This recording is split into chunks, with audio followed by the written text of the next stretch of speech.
Hola, ¿qué tal? Muy buenas noches, bienvenidos a Noticias 7. Si usted está interesado en que sus hijos ingresen al sistema de educación pública, puede inscribirlos hasta este sábado 18 de junio. Más adelante le explicamos este proceso, pero ahora revisamos más titulares. Bienvenidos.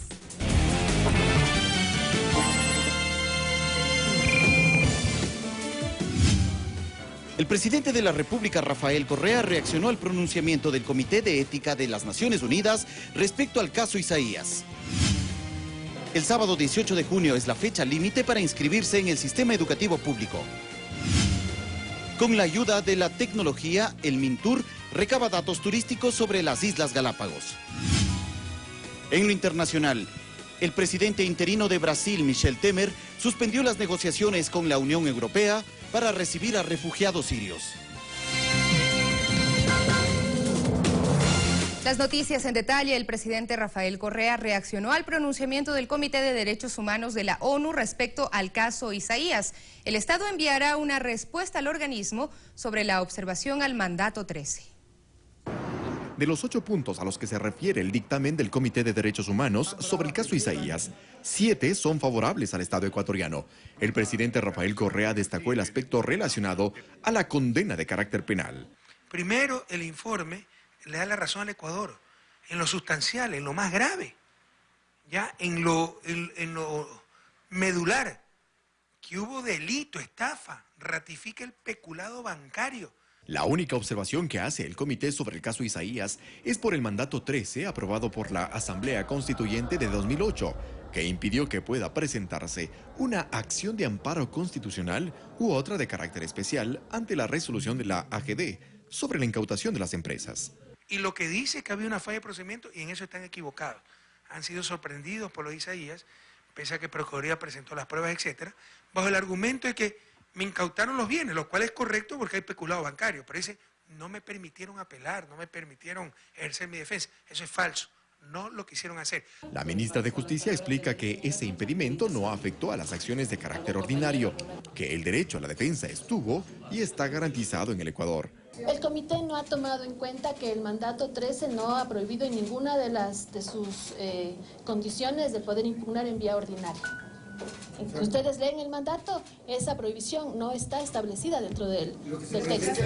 El recurso extraordinario. Habla de vías constitucionales y especiales, pero si ustedes revisan el contenido del mandato no se habla de vías ordinarias. ¿Nunca se presentó ninguna apelación? Nunca se presentó ninguna impugnación, jamás se presentó, y no lo hicieron porque no quisieron. Siempre ha habido la posibilidad de impugnar en vías ordinarias todas las resoluciones, y en ese sentido los hermanos Isaías bien lo podían haber hecho. El primer mandatario además se refirió al saldo pendiente de los Isaías, no solo en lo que concierne a la condena en lo penal, sino al económico. Pero incluso si otorgáramos aquello, resulta que se habrán incautado 400 millones. La deuda de los Isaías es 1.400 millones. Todavía nos deben 1.000 millones de dólares. Entonces no hay por dónde. La respuesta formal del Estado deberá presentarse en 180 días. Eduardo Córdoba, Ecuador TV.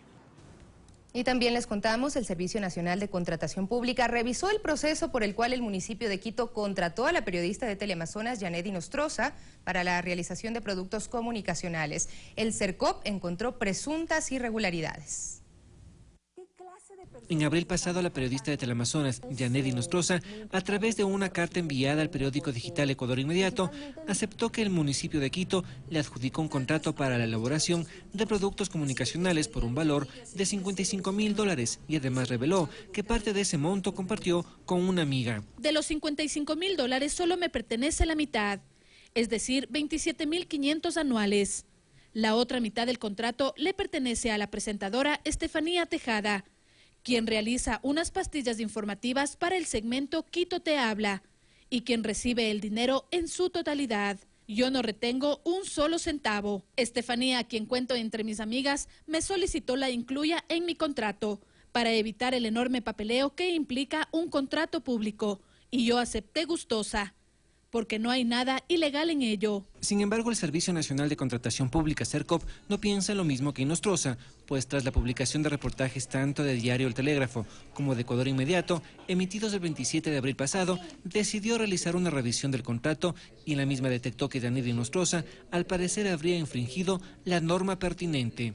El artículo 79 de la Ley Orgánica del Sistema Nacional de Contratación Pública determina que el contratista podrá subcontratar la ejecución parcial del contrato con personas naturales o jurídicas, registradas en el Registro Único de Proveedores, RUP, bajo su riesgo y responsabilidad. Sin embargo, la amiga de Inostroza, es decir, Estefanía Tejada, a esa fecha no contaba con el RUP, así lo evidencia este certificado emitido por el SERCOP. Tejada habilitó su RUP el 17 de mayo anterior, es decir, 20 días después de la publicación de los reportajes. El mismo artículo 79 dispone que la subcontratación no se la podrá realizar con personas inhabilitadas para contratar de acuerdo con esta ley, ni podrán superar el 30% del monto del contrato reajustado. Recordemos que Inostroza asegura que el 50% del monto total es de Tejada, razón por la cual no se respetaría la disposición legal, ya que la cifra entregada sobrepasa con un 20% a lo estipulado. Ante esto, la Contraloría General del Estado tiene previsto realizar un examen especial al contrato entre el municipio de Quito y Yanedi Inostroza. STV se contactó vía telefónica con la mencionada periodista de Teleamazonas para solicitarle una entrevista. Sin embargo, su respuesta fue negativa. José Luis Quinteros, Ecuador TV. Y la Intendencia de Compañías de Quito explica las irregularidades que se detectaron en el caso Proinco. Según este organismo, las 3 empresas hacia donde se canalizaron los recursos de los clientes de esta entidad financiera se constituyeron mediante un documento privado y no por escritura pública. Ese sería uno de los elementos que motivó que la Superintendencia de Compañías enfoque su atención en la gestión de Proinco. Camilo Valdivieso, intendente de Compañías de Quito, explica en síntesis que esta entidad financiera migró los depósitos de sus clientes a compañías con inconsistencias en su conformación. Primero tienen que adquirirse a través de escritura pública, cosa que no se ha hecho ni se ha observado por parte de estas compañías. Tiene que ser aceptada la cesión por la administradora fiduciaria que tiene a cargo la administración del respectivo fideicomiso. Aparte, que llamó la atención, y de ahí la acción coordinada con la Superintendencia de Bancos, el ofrecimiento de tasas de interés más altas para generar más ganancia en las inversiones en proyectos inmobiliarios especialmente. Acá se lo manejaba bajo una proyección de inversión en proyectos inmobiliarios, que por su propia naturaleza son inversiones efectuadas por cuenta y riesgo de quien entrega los dineros o quienes entregaron los dineros a las compañías. Todos estos elementos configuraron, a decir de las autoridades, una captación de dinero no autorizada. Que el momento en que se estableció que estaban operando de manera indebida llevó a la Superintendencia de Compañías a prohibir que se continúen realizando. La empresa es esta Martrad, que es una empresa fantasma que inclusive se dedicó a captar dinero estando intervenidos. Estamos reclamando los dineros de nuestros clientes. La Superintendencia de Bancos dispuso la liquidación de Proinco por el incumplimiento de pagos a 9 clientes durante el tiempo que duró el cambio a una entidad auxiliar de servicios financieros. Javier Ceballos, Ecuador TV. Diego Martínez, gerente general del Banco Central del Ecuador, reveló que tiempo atrás un grupo de bancos querían manejar el sistema de dinero electrónico, pero como un monopolio, razón por la cual asegura que su actual oposición es contradictoria. A diferencia de lo que sucede actualmente, la Asociación de Bancos Privados del Ecuador en el año 2011 tenía una posición diferente. Decían que el dinero electrónico era lo mejor que podía pasar en el Ecuador, porque aceleraba justamente la facilidad con la que podemos hacer las transacciones. Diego Martínez, gerente general del Banco Central, señala que al inicio de las conversaciones para la implementación del dinero electrónico, la Asociación de Bancos aseguraba que dicho sistema no atentaba al funcionamiento de la dolarización en el país. No obstante, ahora su postura es completamente distinta, pero eso obedece a un interés. El interés al cual se refiere Martínez es una propuesta realizada por dicho gremio. Que sea un mecanismo monopólico de la banca. Entonces se contradicen porque por un lado dicen que es muy bueno, pero si es que no es un monopolio de la banca, resulta que ya no es bueno. Asegura que esto no se permitió por varias razones. Por ejemplo, falta de coherencia en la posición que ha manifestado un grupo de la Asociación de Bancos y sus vocerías. Tiempo atrás, el gerente general del Banco Pichincha, Fernando Pozo, opinaba lo siguiente sobre el sistema. El Banco Pichincha está comprometido con el desarrollo del Ecuador y es la mejor manera de incluir a grandes masas de la población que todavía no han tenido acceso directo al sistema financiero.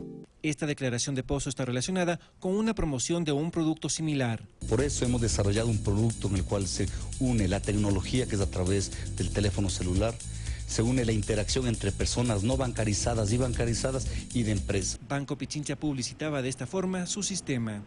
Hoy, grandes masas de la población que se encuentran fuera del sistema financiero formal podrán realizar sus transacciones bancarias desde la comodidad de su celular y así podrán comprar, vender y hacer pagos de manera segura, eficiente y rápida.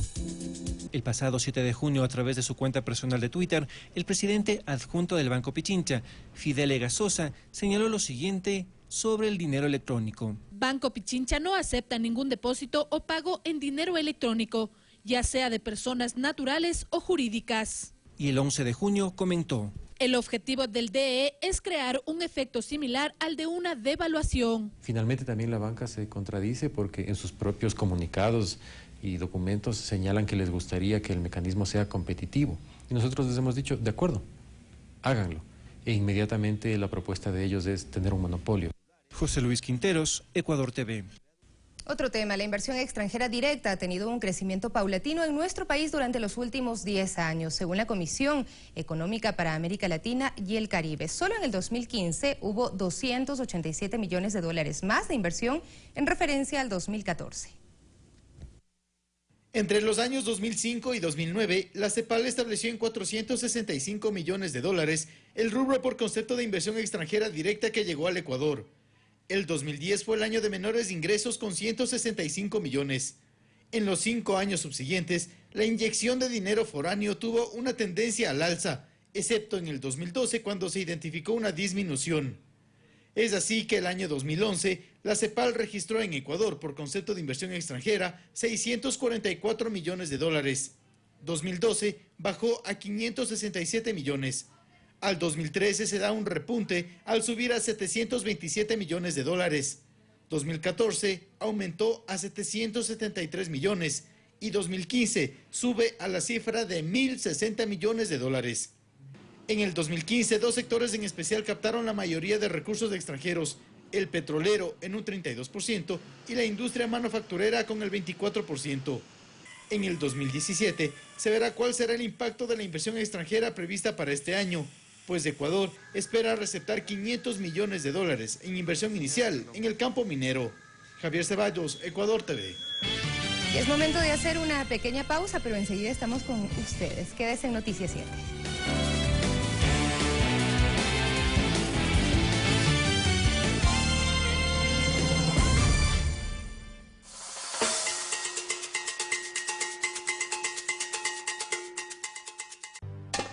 Todos están felices por la boda de José y Asenet. Mi amado, finalmente nuestro día llegó. Bueno, casi todos. Señor Pentefres, ya voy por las armas para cumplir con mi misión. Sueños de Egipto. Hoy, 19:30. Ay, José, te amo. Ecuador TV, somos todos. Y este informa. Hace algunos meses me diagnosticaron cirrosis hepática crónica. Estuve a punto de perder la esperanza, hasta que me llamaron del hospital del IES y me dieron la noticia que había un donante. Como yo estoy afiliado al IES, me hicieron el trasplante de hígado y no tuve que pagar nada más. Con este trasplante no solo mejoró mi calidad de vida, sino que he vuelto a vivir. IES, mejor que nunca. La patria va. Un lugar mágico y enigmático que fue aislado hace millones de años del resto del mundo y hoy nos abre sus puertas para descubrir sus misterios. BBC, Madagascar, hoy 20:15. Ecuador TV, somos todos. Este sábado 18 de junio, no te puedes perder el Enlace Ciudadano 480. Entérate de las actividades del primer mandatario, sábado a las 10 horas, en Pozorja, provincia del Guayas. Ecuador TV, somos todos. La Orquesta Sinfónica del Ecuador, en un estreno para Latinoamérica, presenta Ricochet, concierto para ping-pong, violín, percusión y orquesta, bajo la dirección del maestro Álvaro Manzano. Viernes 17 de junio, 20 horas. Casa de la Música, un aporte cultural de Ecuador TV. Somos cultura.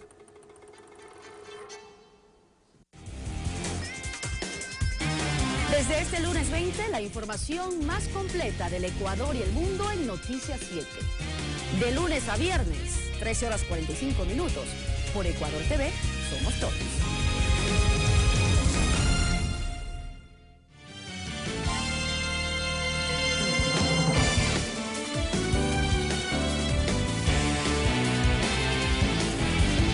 Estamos nuevamente con ustedes. Les contamos que la Universidad Nacional de Loja enfrenta serios problemas. En las últimas horas su rector fue suspendido y sancionado. También la comisión interventora fue cuestionada por el asambleísta Richard Farfán, de quien dicha comisión pidió una investigación por supuesto tráfico de influencias.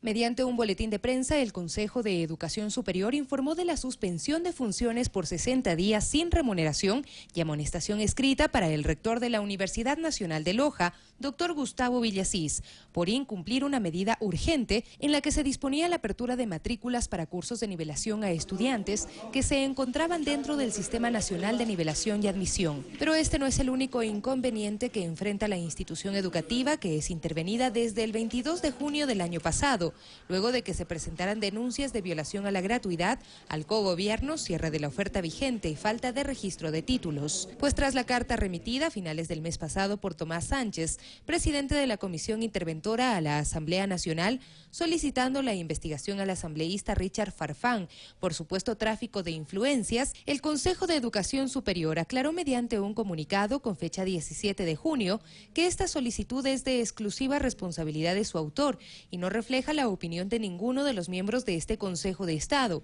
El legislador aludido también se pronunció. En entrevista telefónica con Ecuador TV denunció que se trata de una cortina de humo debido a que desde hace tiempo atrás exige resultados a dicha comisión. No puede ser posible que a la universidad el presupuesto le haya costado más de $1 millón en un año de intervención y no han solucionado los problemas. En la carta dirigida a la presidenta de la Asamblea también se lo acusa de solicitar cargos públicos, sobre lo que respondió. Jamás no he pedido puestos de directores ni de coordinadores de área, no he puesto absolutamente ningún puesto. He pedido por los compañeros con discapacidad que se rigen de acuerdo a la ley de personas con discapacidad. A través de varios canales, estudiantes han emitido su malestar con la situación de inestabilidad en la universidad, que no ha podido superar todas las falencias, motivo del inicio de la intervención. Les contamos, las evaluaciones de los profesores del ciclo Costa comenzarán el 2 de agosto. Este proceso está a cargo del Instituto Nacional de Evaluación Educativa, INEVAL, que ya tiene los resultados de la aplicación de las pruebas en la región Sierra. El puntaje mínimo para aprobar las evaluaciones es 600 puntos. En la región Sierra, donde el Instituto Nacional de Evaluación ya aplicó las pruebas, el 5,5% de los docentes no alcanzó el puntaje. Tendrán una próxima oportunidad en marzo de 2017, pero la capacitación correrá por su cuenta. Después de 2 evaluaciones negativas, la ley dice que tendrán que ser removidos del magisterio fiscal. De los más de 48,000 maestros evaluados, el 65% obtuvo entre 600 y 700 puntos. En su caso, deberán cumplir con programas de capacitación de 330 horas dispuestos por el Ministerio de Educación con el objetivo de que en 2 años sus notas mejoren. Nosotros somos el pilar de la educación, por lo tanto los maestros debemos estar preparados siempre. Mientras que los docentes que alcanzaron los mejores puntajes podrán acceder a programas de maestrías internacionales y tendrán cubierto el requisito de evaluación dentro del proceso de recategorización. La red de maestros respalda esta iniciativa que busca determinar las condiciones actuales de la planta docente ecuatoriana. Eso quiere decir que somos un magisterio fortalecido, un magisterio preparado y un magisterio responsable. Según Harvey Sánchez, titular del INEVAL, la próxima semana se conocerán otros datos complementarios de esta fase. ¿Cuáles son los resultados de puntajes en el territorio, por provincia, por grupo de edad, por nivel de estudios, por sexo, por supuesto, y otras variables que son de interés para definir cuáles son los grupos que hay que atender primordialmente? Todos los docentes del sistema público deben ser evaluados. En el ciclo Costa las pruebas se aplicarán desde el próximo 2 de agosto. Vanessa Hervás, Ecuador TV. Les buscan un cupo por primera vez en el sistema educativo público. Tienen hasta este sábado 18 de junio para solicitarlo. En la siguiente nota le contamos cómo hacerlo. El Ministerio de Educación definió 2 mecanismos dentro de la fase de inscripción para la asignación de cupos por primera vez al sistema público.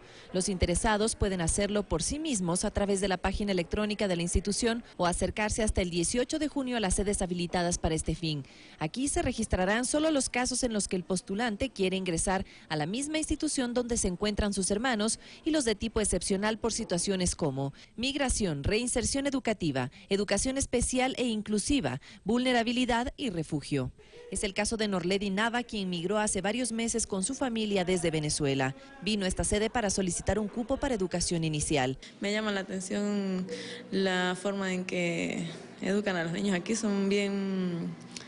Hay buenos maestros, por lo que he visto. También en esta fase se tramitan traslados desde los sistemas particular, fiscomisional y municipal. Norma Proaño busca la gratuidad, pero también una mejor enseñanza para su hija adolescente. Tengo primas que igual se han graduado en la fiscal y es mejor que la particular. El personal requiere la cédula de identidad del representante, el número de cédula del aspirante y una planilla de energía eléctrica para comprobar el domicilio. La fase de consulta se desarrollará del 18 al 30 de julio. Quienes cumplieron con el trámite podrán revisar la institución asignada en la página web juntos.educacion.gov.es o llamando a la línea gratuita 1-800-338-222. Pero adicionalmente el sistema contempla una notificación a los padres de familia por mensaje de texto y correo electrónico. Vanessa Hervás, Ecuador TV. El Ministerio de Turismo del Ecuador activó varias herramientas de información que permiten conocer de forma inmediata información turística sobre Galápagos. Es la herramienta estadística de turismo más avanzada del país. Galápagos es el principal destino turístico del Ecuador. Ha ganado muchos reconocimientos como el mejor destino del mundo en la categoría Islas. Según datos del Ministerio de Turismo, en 2015 visitaron el archipiélago 224.755 turistas. ¿De qué países proceden estos turistas? ¿Qué islas visitaron? ¿Qué barcos usaron? ¿En qué hotel se hospedaron? Estas y otras interrogantes ya pueden ser contestadas de forma inmediata. Es posible a varias herramientas estadísticas que ha creado el Observatorio de Turismo de Galápagos. Obtener información de calidad, pero primero enseñando a la gente qué es información de calidad y para qué sirve toda esa información. La información es levantada por medio de encuestas a turistas e información que proporcionan las empresas turísticas que operan en Galápagos. Los técnicos del observatorio la procesan y difunden de inmediato por medio del sitio web observatoriogalápagos.gov.es. Todos los que hacemos el turismo en Galápagos vamos a tener una visión mucho mejor de qué es lo que está pasando en Galápagos y cómo poder llegar a esos turistas internacionales. El sistema dispone de información a detalle y con alto nivel de credibilidad. Es el más completo del país. El proceso es apoyado por varias instituciones. Y esto se puede replicar a muchas otras áreas protegidas del Ecuador y también a ser manejada por municipios, tal cual el esquema que hemos desarrollado en Galápagos. El Ministerio de Turismo hace hincapié de la importancia de que todos los actores relacionados con el turismo trabajen en equipo. Entre sector público y sector privado, porque es un trabajo en conjunto, es un trabajo coordinado con ellos. Ellos tienen toda la disponibilidad o la apertura para dar sus aportes. Diego Añasco, Ecuador TV.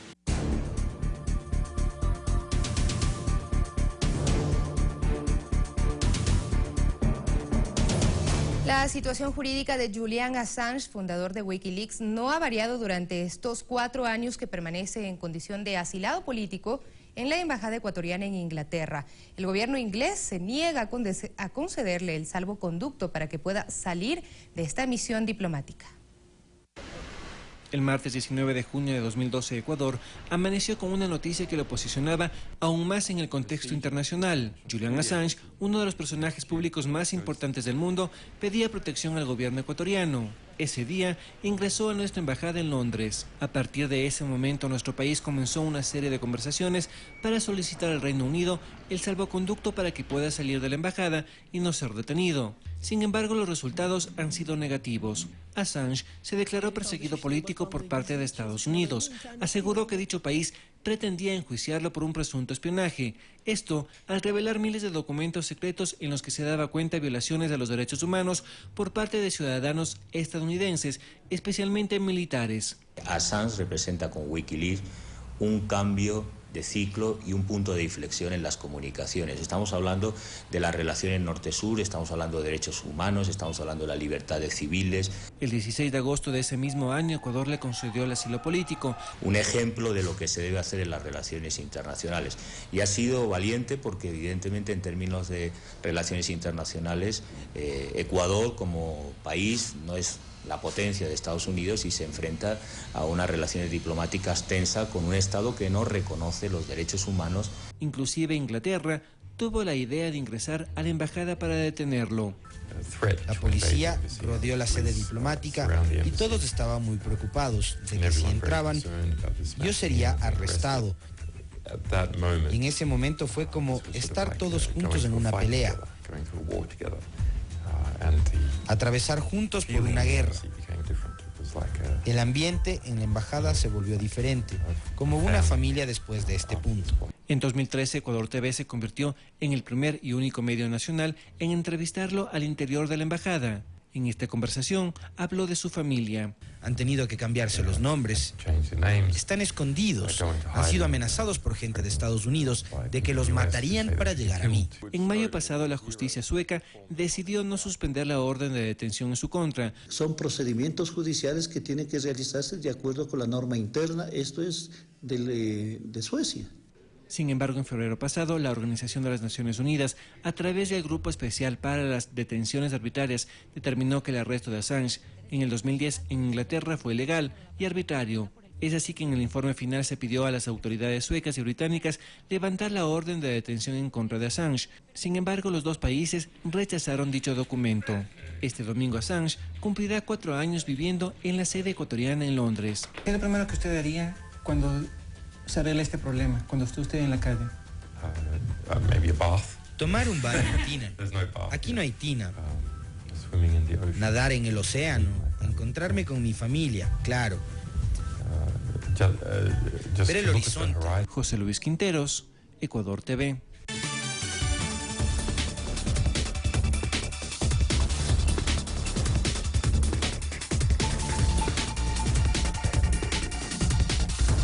Esta madrugada falleció a los 82 años Rubén Aguirre, conocido por su papel del profesor Girafales en la serie del Chavo del Ocho, donde fue el eterno enamorado de doña Florinda. Se apagó la luz del actor y comediante mexicano Rubén Aguirre, conocido por su personaje del profesor Girafales en El Chavo del Ocho. Su hija Verónica Aguirre aseguró que su padre falleció a las 4 de la mañana de este viernes en su residencia de Puerto Vallarta por una complicación de neumonía. Rubén Aguirre, de 82 años, estuvo hospitalizado en mayo y fue dado de alta a inicios de junio. Padecía desde hace 20 años de diabetes. En los últimos meses se desplazaba en una silla motorizada por la debilidad de su cuerpo. Si somos cursis, es cosa nuestra. Fue en un restaurante de Jalisco y junto a los mariachis cuando doña Florinda y el profesor Girafales cantaron como lo hicieron en uno de los capítulos del Chavo del Ocho. Para Mesa, este encuentro fue un homenaje a su trayectoria artística. En su cuenta de Twitter manifestó sus condolencias y aseguró que con su muerte se acaba una era maravillosa. Edgar Vivar también escribió: mi profesor favorito, descansa en paz. Rubén Aguirre participó en varias series y películas. Tras 45 años de carrera, se retiró de los escenarios en el 2013. Vamos a suponer. El mundo despide al maestro más famoso de América Latina. De sus tantas frases recordamos una en particular. Yo nunca me equivoco. Bueno, de hecho, una sola vez me he equivocado en mi vida. ¿Cuándo? Una vez que creí que estaba equivocado. Su muerte se suma a otros decesos de las estrellas del Chavo, como la de Roberto Gómez Bolaños, con quien trabajó por más de 25 años. Fanny Lara, Ecuador TV. Son los personajes que en realidad nunca mueren en la memoria. Continuamos también revisando más temas porque en Brasil el presidente interino Michel Temer suspendió acuerdos para recibir a refugiados sirios. Además, en México cientos de maestros protestan en defensa de la educación pública. Todo esto les contamos en el siguiente resumen internacional. El presidente de Venezuela, Nicolás Maduro, solicitará a los organismos correspondientes de España que se investigue una supuesta financiación del poder político, financiero y mediático de este país a la oposición venezolana, mientras que la Asamblea Nacional llevará adelante una investigación sobre la supuesta financiación de 7 millones de euros por parte del gobierno de Hugo Chávez al partido político Podemos en España. El gobierno interino de Michel Temer suspendió las negociaciones con la Unión Europea para recibir a refugiados sirios. El argumento tiene que ver con la seguridad en las fronteras y con una nueva política con más restricciones para el ingreso de extranjeros a Brasil. En México, cientos de docentes llegaron desde Michoacán a la Ciudad de México para participar en la marcha con el objetivo de abrir una mesa de diálogo con el gobierno federal en defensa de la educación pública de todo el país. La convocatoria fue abierta para estudiantes, padres de familia, organizaciones sociales y maestros. Una mujer en Pakistán fue detenida por supuestamente arrojar ácido sobre un hombre que se negó a casarse con ella. El joven fue trasladado a un hospital en Multán. Los ataques con ácido son usuales en ese país y las mujeres en general suelen ser las víctimas de los mismos. Fernanda de la Bastida, Ecuador TV. Y hasta aquí la información. A ustedes gracias por permitirnos ingresar a sus hogares. La siguiente emisión a las 21 horas. Los esperamos. Hasta pronto.